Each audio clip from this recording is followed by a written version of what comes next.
السلام علیکم ورحمۃ اللہ وبرکاتہ دوستو، جیسا کہ آپ سبھی کو معلوم ہے کہ بقرہ عید کا وقت چل رہا ہے۔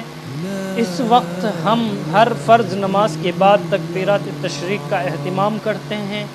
بہت سارے لوگ جن کی نماز نکل جاتی ہے وہ اس چیز کو فالو نہیں کرتے، یعنی وہ تکبیرات تشریق کا اہتمام نہیں کرتے۔ وہ شرم کی وجہ سے صرف تکبیرات تشریق نہیں کہتے۔ تو ہر فرض نماز کے بعد ایک مرتبہ تکبیرات تشریق پڑھنا واجب ہے۔ اگر کوئی شخص بھول جائے اور وہ مسجد سے نکل جائے تو اس پر اس کی قضا لازم نہیں ہے۔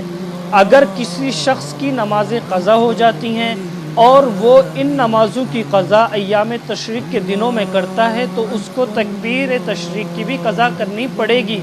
ہاں، اگر وہ شخص ان نمازوں کی قضا بعد میں کرتا ہے، یعنی ان دنوں کے ختم ہونے کے بعد کرتا ہے، تو اس پر قضا لازم نہیں ہے۔ بقرہ عید کے دنوں میں جب آپ جانور ذبح کر رہے ہوتے ہیں تو بعض مرتبہ قصائی بھی آ کر اس میں ہاتھ لگا دیتا ہے، لیکن وہ تکبیر نہیں پڑھتا۔ جب دو آدمی مل کر گلا کاٹیں گے تو دونوں کے لیے تکبیر پڑھنا ضروری ہے۔ اگر ایک نے بھی چھوڑ دی تو جانور مکمل حرام ہو جائے گا، اس کا گوشت کسی کے لیے بھی حلال نہیں ہوگا۔